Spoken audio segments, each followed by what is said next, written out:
paano kung magsipag-aral na yung mga anak mo, ay nagsipag-aral, yung paano kung high school na nag-high school sila, o paano kung alis na sila, basta sabi ng sabi ko sa tawag ako sa dani ko, paano ba ito? Kung mahirap pa, sabi ng tatay, ilan ba kayo? Magkakapatid, dito po. Nagkaalis po kami. Kaya na ba namin? Opo. O yun, kaya na namin. Kaya niya. Ang dati ko, nanay ko nasa Burbank, California. Ang panganay kong kapatid ko, babae, at doktora niya. Ang asawa niya ay doktor din.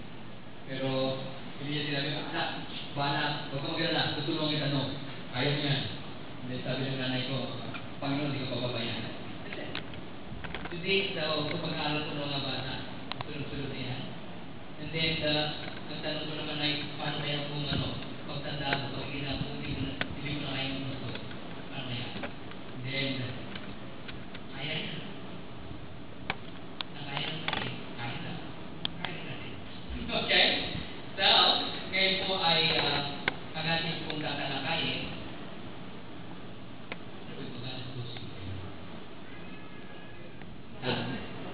Advance po. Advance. Opo. Okay. Alright. We will go over 12. Alright. Okay. Now, yun nga, proper discipline ang ating po, is very hard topic. Paano mag-implement ng discipline? Discipline that works. Okay? So, ito po yung kasama ko sa ako nung nag-BN sa Renovation. Now, yung kanina yung mga features namin. And then here are we now. Yan po yung church namin. Okay? So, yun po. Alright, so biblical basis for discipline. Bakit ba tayo magdisiplina ng ating mga anak? Hindi ba, hayaan na lang natin, sabi na iba, hayaan ko na yung anak mo, magbabago yan. What do you think? Pag kayo anak natin na sumahil, hahayaan lang natin, magbabago kaya? Hindi, magbabago. Lalala. Tama? Lalala po yan, no? Now, titingnan natin, ano kaya ang mangyari, no? Bakit kailangan po natin i-discipline sila? Ano ba ang kalikasan ng bata? Right? Titingnan po natin sa Psalm 51 verse 5 na ang mga bata nasa pinapupunan pa lang. Makasalanan na yan, sabi ni David. Diba? I was brought forth in iniquity. My mother was sinful who conceived me, and I too am sinful. Diba? So, yan po ang dahilan kung bakit tayo mag-implement ng discipline sapagkat ang nature po, ang kalikasan ng mga bata ay talagang sila po ay makasalanan. At habang lumalaki po sila na mag-manifest po, wala po sa atin ang nagturo sa ating mga anak na magsinungaling. Ginagawa namin, sino kayo nagturo doon sa 4 years old, nag-iikwento ko sa inyo, na magsinungaling siya? Alam nga naman turuan siya ng pagkulang. Right? So, ganyan po, no? And, yun na nga, sabi sa Genesis 2, verse 21, lahat ng tao, ang sabi po ng modern psychology, man is originally good. Mabait daw talaga ang tao. Kaya lang naging masama ay sapagkat naglagay ng maraming restriction. Kaya para magbago daw ang tao, alisin yung mga bawal. So, born free. Okay? Just do your way. Kaya yun, kanta niya, I did it my way. Okay? So, yan po. So, makita natin, ang talagang kalikasan ng tao, the intent of man's heart is evil from his youth. So, kailangan po natin na i-discipline sila. Yun, kita nyo. Mga bata pa yan.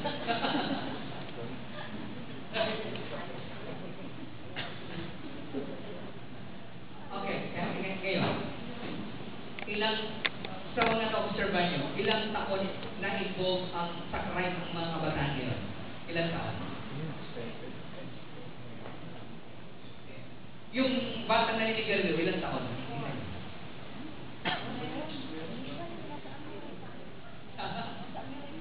Sa TV, di ba? May 2 years old. Sa bandang Indonesia, naninigarilyo na. Yan, nag-iinom. Ilang taon po ang mga kabataan ngayon na nag-iinom? Younger and younger. Yung teenage pregnancy, ilang taon na yun? Okay, grabe po. Yung homosexuality, ilang taon na yun?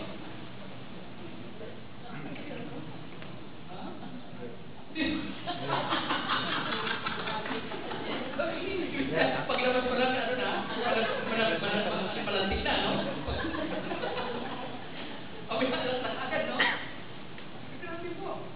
So, kailangan po ang discipline. And alam po natin, sabi nga Romans 3, for all have sinned and come short of the glory of God. So, yun po ang mga kadahilanan. Right? So, alam po natin ang basic nature ng mga kabataan, ng mga bata, ay magandang tingnan. Pero yung mga kasalanan ng mga yan, simula pa, no, na nagmamanipulate sila. Okay? Now, ngayon, talaga pong tinuturo ng Biblia na disiplinahin ang bata. Yes ba? Okay? Now, ang sabi sa, tignan po natin. Okay, basahin natin sabay-sabay. Ready, go. He who is fair, rod, is his son. And he who loves his son is careful to discipline him. So, okay lang bang mamalo? Kaya ba kayo? Nakano ba kayo? Ano po? Yeah, may tanong po. Ayun, maganda. Yung dalahita. I think second year high school. Yung nadatnan ko. No? May tandok talaga. Paano yun eh? I don't know. Umalis na ako. Baka makita ko pa eh. Now, sinabi ko sa kanya, ano sa tingin mo nung tinanong mo yung anak mo? Umepekto ba? Sabi niya, Pastor, hindi. Ilan taon na ba yung anak? Ikaw, ilan taon ka na ba? 30 anos. 40 na po, magsi-50 na. Kung paluin ka, dahil sa maling ginagawa mo, sa palagi mo tatalab ba sa'yo? Basta hindi na po, malaki na ako yung anak mo. So, ang gagawin po, pag kayo gano'n na teenager na, hindi na pwede palo. At hindi rin matama yung pagamat sa mga iba talagang, naalala ko yung mga ito, nagluluko noon, ginawa daw ng luko talagang. Binigyan ng isa. Naalala yun, typical mga tatay doon. Yung isa talagang binigyan. Umikot to eh. Kaya lang yung alam ko na, delikado naman yun, baka magastos lang tayo lalo. Di ba? Saka magkaroon po ng mga side effect. So, ang pagdating sa mga teenage na, ang dapat i-apply po diyan ay, ano ba yung alam mong feeling ng bata? Na kapag hindi niya ginawa yun, talagang napakasakit sa kanya. No? Di ba, tuwing magagamit ka ng computer, no? So, i-deprive mo yun. O kaya yung iba ay binabawasan yung kanyang mga rights as a child. So, yan po ang mga magandang way to discipline. Just be wise, be creative. Ano po yung Halimbawa, lagi siyang gustong, halimbawa, kapag iniwan mo yung bike mo sa labas, hindi mo pinasok, sa susunod, hindi ka mo na makakapag-bike within a week. Parang mamamatay ka. Pero kapag hindi niya hiling, huwag mong gawin discipline sa kanya yun. Halimbawa, kapag ginawa mo yan, hindi ka makakain ng chocolate, talaga naman hindi siya kumakain ng chocolate. Okay? So, pero yung kung pagpalo naman, meron pong katulad which I violated it, I'm very honest. Itong kamay dapat ginagamit pang upload. So, don't use this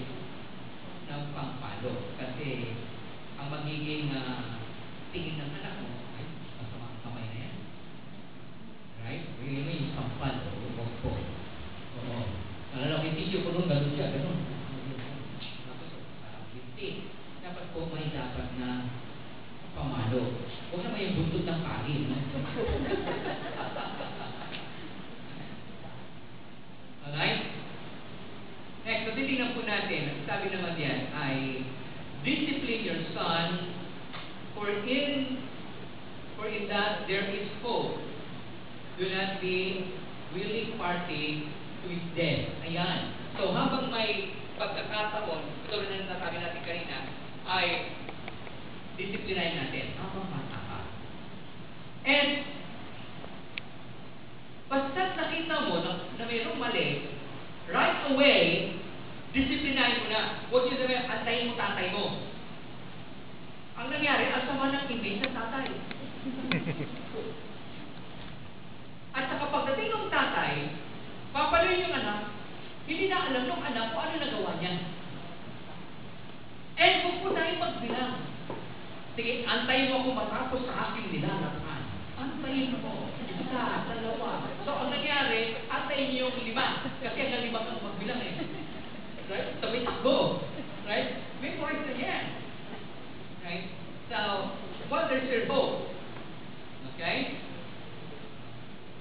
Now, another thing, makita po natin, bakit po natin discipline ang ating mga anak? Fully is bound up in the heart of the child, but the rod of discipline will drive it far from him. So, ang mga bata pala, talagang ang lokohan, nakaprogram sa kanila yan. No? Saan mo natutunan yan? Hindi talaga nakaprogram na yan. Automatic yan. Okay, kaya kailangan i-discipline natin sila sapagkat talagang nakaprogram na sa kanila yan. And then another thing ay sabi nga sa Ephesians 6 verse 4, nabasa natin ito kanina, no? Na kailangan i-discipline ang mga bata. Bring them into admonition. Now, ano ba ang magiging result kapag hindi po natin sila didisiplina? Ito po. Okay, number 1, pag hindi po natin, ayon sa Proverbs 17, verse 25, kung sino pwede may Bible, pwede buksan po ninyo. Right? And ang nangyayari po, ay, okay, I'll give you time. Mayroon pong tumingin sa Proverbs 17, verse 25, 17, verse 21, Proverbs 29, verse 15. Ano pong mangyayari kapag nag-fail tayo sa pag-implement ng discipline? Okay, sino pong magbasa? Malakas po, marinig hanggang sa baba. Sige. A foolish son brings grief to his father and bitterness to the one who bore him. Okay. So kapag hindi po natin na disiplina ang ating anak, ano pong mangyari? It will bring what? Grief. Magiging malungkot. Okay? So makita po natin yan ang mangyari po, it will bring grief to the father and bitterness to the mother. Kapag nag-fail ka. And the next, Proverbs 17, verse 21. Sino pong magbasa? 17, verse 21. Bakit po? Di ba? Ang nanganganak ng mangmang ay isa sa kanyang kapanglawan. At ang ama ng mangmang ay walang kagala. Walang Kagalakan. wow. Walang kagalakan. Okay? So, ang mangyayari po, it will bring again grief, no joy for the father. No joy. And the next, Proverbs 29, verse 15. Regardless correction, his heart wisdom, but the child left himself disgraces his mother. Okay. It disgraces his Mother. mother. So, ang tao po, dahil ang kabataan na hindi na disiplina, it will bring distress, disgrace. So, disgrace to the parents. So, kapag tayo po ay nag-fail in implementing discipline, this will happen sa atin. Kaya marami po ngayon ng mga magulang na hindi nagkakaroon ng joy sa parenting is because they fail to implement discipline. Puro na ng grief. Kaya yun, talagang galit na galit sa anak. Sabi niya sa kanya, mga anak, kayo mga anak, kayo wala na kayong idinulot sa akin kung hindi puro hirap, puro pasakit. E paano? Kasi sinunod mo lahat ang kanilang gusto. Hindi mo silang pinalo. Nangyari? So ano ba? Sa palagay nyo, ano ba ang mangyayari kapag hindi natin didisiplina ang ating mga anak?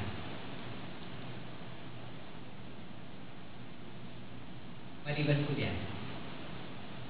Ano po ang mangyayari sa kanila? Ano po? Ano Mary? Okay, maliligaw sila ng landas. Ano pa po? Mapapahamak sila. Okay? So, andyan po yung mga bisyo na hanggang sa sasabihin natin, anak, sana ko nagkamali. Sana ko nagkulang. Noon, hindi kita pinapagalitan. Hindi kita pinapalo. Ba't ka nang kaganyan? Eh, kasi gano'n ang ginawa mo. Di ba?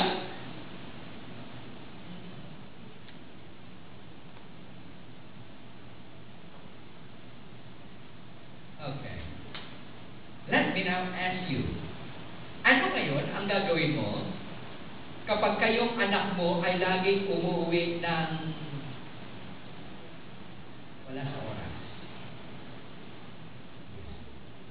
Okay. Ano po? Hindi umuwi lagi sa oras. Ano gagawin? Totoo po yun ang gagawin. Mag-aalala ka. O, pero ano?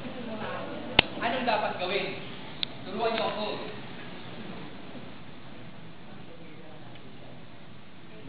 Okay, pagsabihan natin na umuwi sa oras. Pero pagkatapos ng pagsabihan, hindi pa rin umuwi sa oras. Ano gagawin natin? Okay, mag-pray. Okay, mag-pray. Mag-pray. Nag-pray ka, pero hindi pa rin umuwi. Ano tayo? Ano gagawin? Give him warning. Okay, give him warning. Hindi pa rin umuwi. Kinabukasan. Palayasin na, Pastor. Okay? Palayasin na. Palayasin na. Alright, yeah. Kaya lang po. Ate, kaya mo.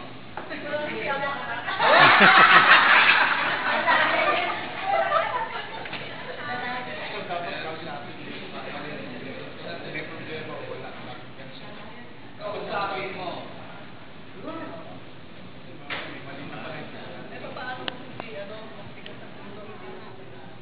Yeah. Ay kung ayaw makinig. Ano ba? Samahan mo na. Huwag ka na uwi na kasi balikan na tayo. Nakaranas na kayo. Sino sa inyo nakaranas na kayo lahat? Lahat. Kasi meron silang mga stage of opo. Kaya totoo yun, no? Pagdating po sa mother was na make sa young stage, pinabangga nila. Na napag-usapan namin, kasi ang ating mga anak puro teenagers na. No? 21, age 21 to 16. So, critical. Oh, totoo po yan, ano? Ano po? Ito, nag-graduate ka rin for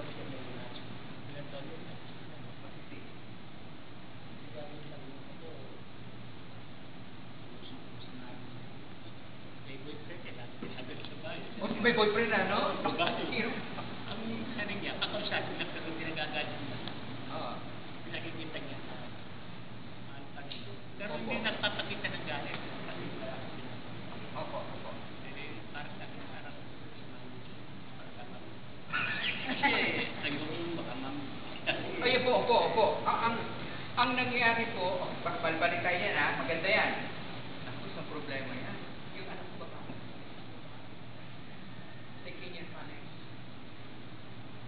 Pero bakit? Yung muna. So, kasi yung isang member namin, ganun din ang problema niya, yung kanyang anak. Uwi lagi. Alangan. Di siyempre kakaso. nanay hindi makatulog hanggat wala pa yung anak, di ba? Hindi makatulog yan. Sabi niya, sasabihin mo sa anak, ba't di ba kayo natutulog? Ba't nyo? Kaya, makakatulog ka ba? Ang hirap nun. Yung ang nangyari, ang sabi nung iba ay, nako, pag ayaw sumunod, dahil ako pang nagpapakain sa dapat sumunod ka sa akin. Okay. Kaya rin yun nga, huwag tayong magsabi na hindi natin kaya. Na pag hindi ka umuwi sa ganitong oras, ilalak ko yung pinto. Ilak lang yan. Dapat na kayo sabi niya.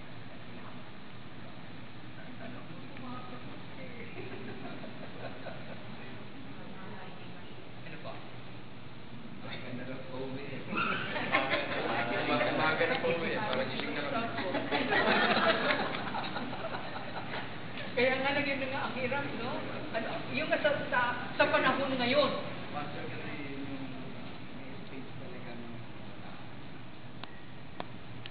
Doon pala nag-umpisa. Opo. Yeah. Actually, yeah. Totoo po yan. Yeah, biyaya lang ng Diyos.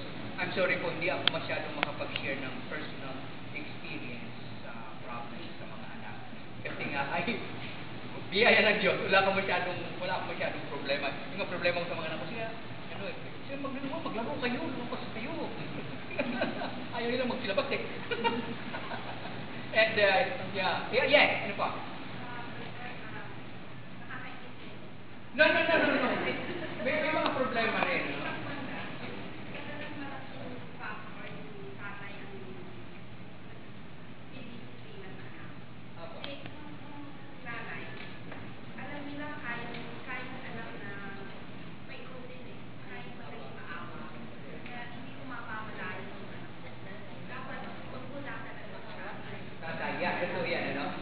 Actually, ang isang kaibahan lang siguro, tanong niya, anong ginawa namin?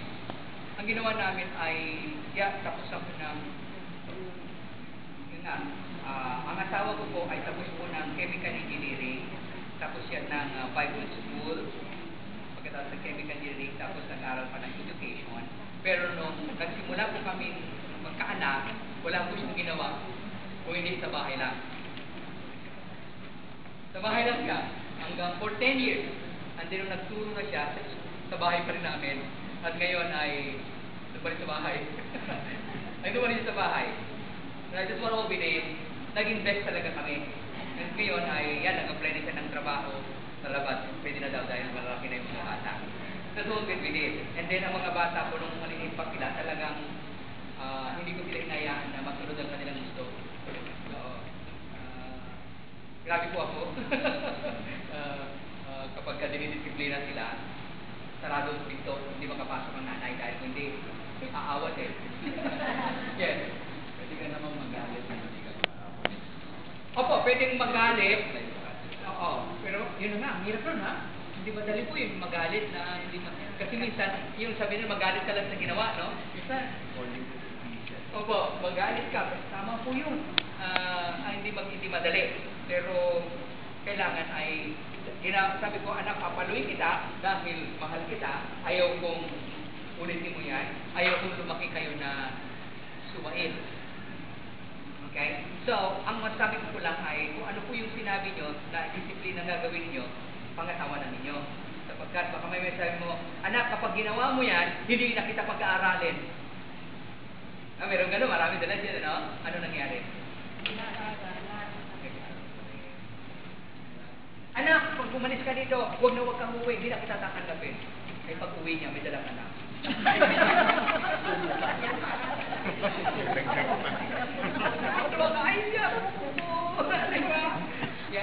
Just be consistent. No? Now, yung po sinasabi ni ako niya yun. Hindi ba din mapiling?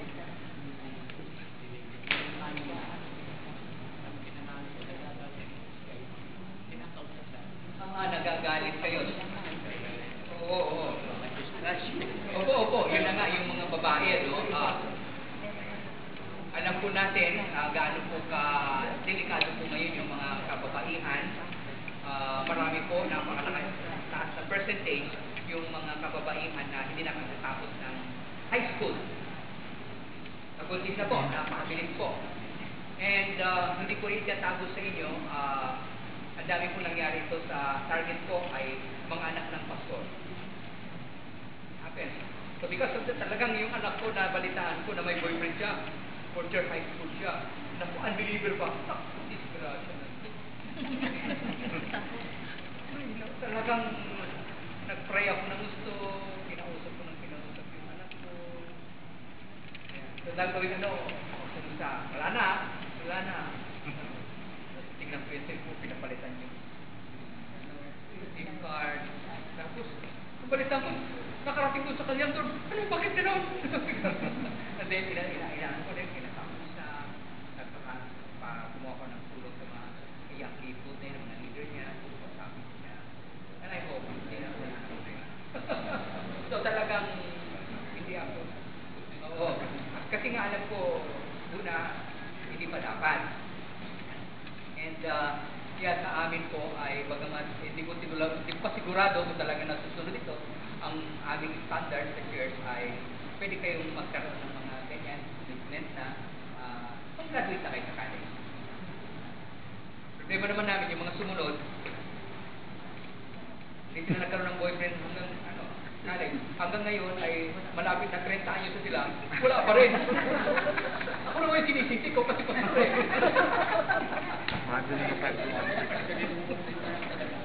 Pagka-graduate. Yung aming tinagagal siya.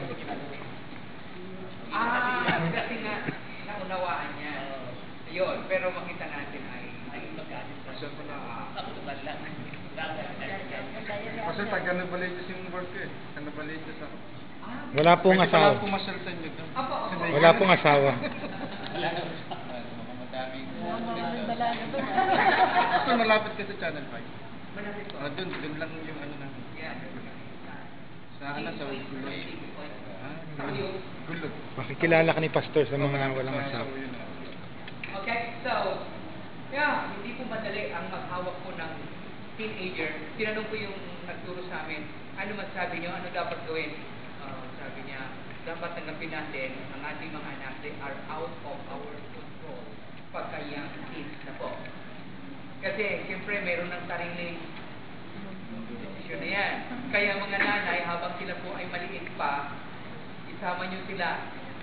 Ngayon, ang mga bata, kapag maliit pa, pag hindi mo sinama, iiyak.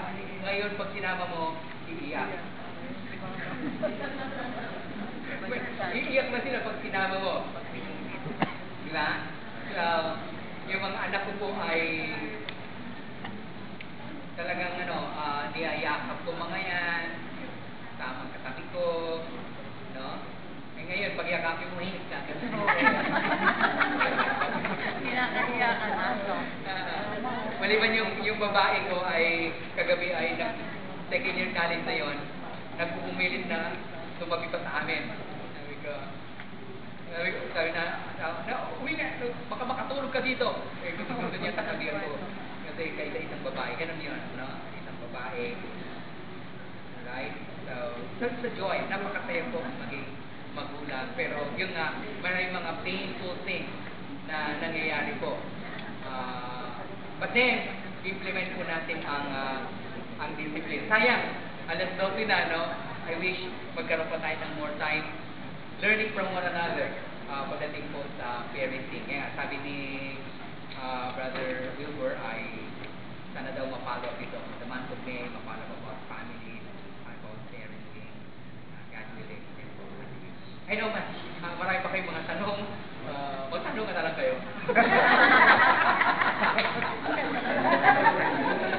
Yeah, maganda po. You learn from one another. Okay?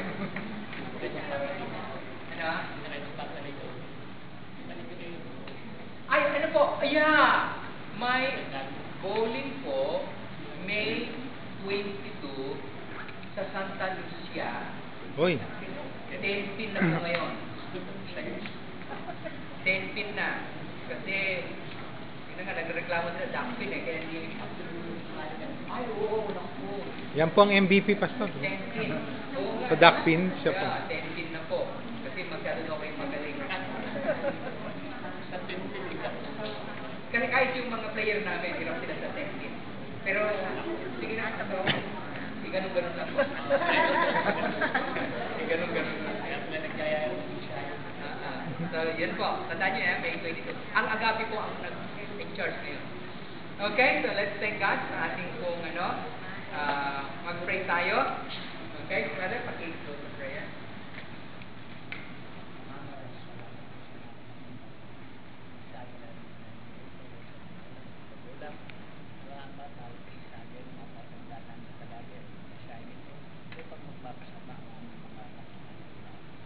Maraming salamat po sa pastor na pinagdala ko dito ng pagsunod sa atin sa oras na ito. At masalamat din po kami sa lahat ng mga kasama namin na nakikinig ng pag-isya nito. Salamat naman po ang aming nalalagay sa pangalan ng Jesus. Amen. Thank you. And God bless you.